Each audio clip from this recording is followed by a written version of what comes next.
Hi friends, ഇപ്പോൾ ചക്കയുടെയും മാങ്ങയുടെയൊക്കെ സീസണാണല്ലോ.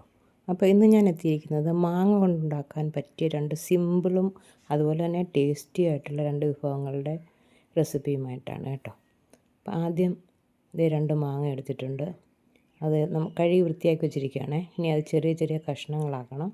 തോലൊന്നും കളയണ്ട, അല്ലാതെ തന്നെ ചെറിയ കഷ്ണങ്ങളാക്കി എടുക്കാം. അപ്പം തീരെ ചെറിയ കഷ്ണമാക്കണമെന്നും ഇല്ല കേട്ടോ. അപ്പം അതിൻ്റെ രണ്ട് സൈഡും എല്ലാം എടുത്ത് അതിൻ്റെ മാങ്ങാണ്ടി എടുക്കേണ്ട കാര്യമില്ല, ഈ തോലുള്ള ഭാഗം മാത്രം എടുത്താൽ മതി കേട്ടോ. അതിങ്ങനെ ഇതേ വലിപ്പത്തിൽ ചെറുതായിട്ട് ഇതെല്ലാം ഒന്ന് നമുക്ക് അരിഞ്ഞെടുക്കാം. വളരെ പെട്ടെന്ന് തയ്യാറാക്കാൻ പറ്റിയ വളരെ ടേസ്റ്റി ആയിട്ടുള്ളൊരു കറിയാണ് കേട്ടോ ഇത്. അപ്പോൾ അത് ഞാനൊരു പാത്രത്തിലേക്ക് മാറ്റുന്നുണ്ട്. അപ്പോൾ മാങ്ങയെല്ലാം ഒരു പാത്രത്തിലേക്ക് മാറ്റി വെച്ചിട്ടുണ്ട്. ഇനി ഇതിലേക്ക് 2 പച്ചമുളക് ചെറുതായിട്ട് അരിഞ്ഞിട്ട് കൊടുക്കാം.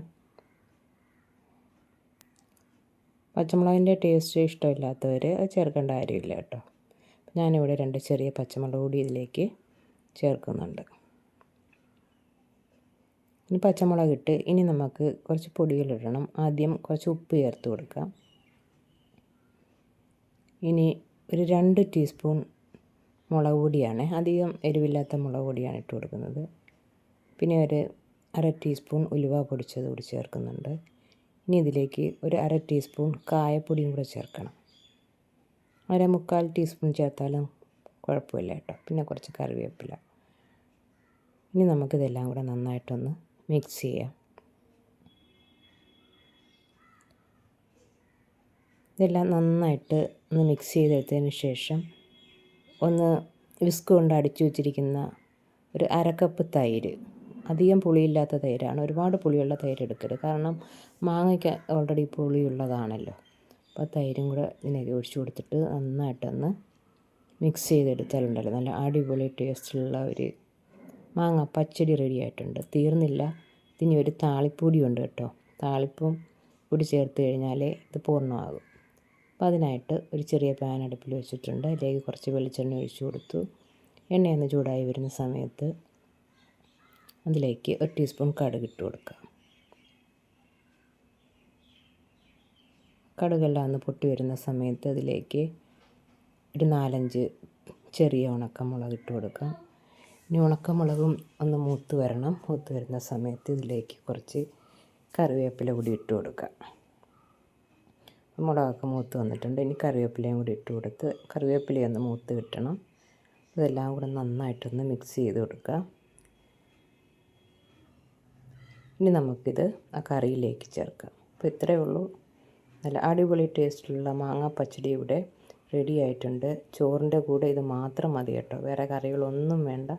ഈ ഒരു കറി മാത്രം ഉണ്ടെങ്കിൽ ചോറ് നന്നായിട്ട് കഴിക്കാൻ പറ്റും. അപ്പോൾ ഇനി മാങ്ങ കൊണ്ട് തന്നെയുള്ള വേറൊരു വിഭവമാണ് നമ്മൾ തയ്യാറാക്കുന്നത്. അത് സാധാരണ എല്ലാവരും വീട്ടിൽ തയ്യാറാക്കുന്ന സാധനം തന്നെയാണ്. അതെന്താണെന്ന് നമുക്കൊന്ന് കണ്ടു നോക്കാം. നല്ല അടിപൊളി ടേസ്റ്റുള്ള ഒരു ചമ്മന്തിയാണ്. എല്ലാവരും മാങ്ങ ചമ്മന്തി അരയ്ക്കാറുണ്ട്. ഓരോരുത്തർക്കും ഓരോ സ്റ്റൈലാണല്ലോ. അപ്പോൾ ഞാൻ എങ്ങനെയാണ് മാങ്ങ ചമ്മന്തി അരയ്ക്കുന്നതെന്ന് കണ്ടു നോക്കാം. അതിനായിട്ടൊരു ചെറിയ മാങ്ങ എടുത്തിട്ടുണ്ട്. പീസാക്കി എടുത്ത് ചെറിയ ബൗളിലേക്ക് ഇട്ട് കൊടുത്ത് ഒന്ന് ക്രഷ് ചെയ്തെടുക്കാം. ക്രഷ് ചെയ്തെടുത്തതിന് ശേഷം അതിലേക്ക് ഒരു 1/2 കപ്പ് തേങ്ങ ഇട്ട് കൊടുക്കാം.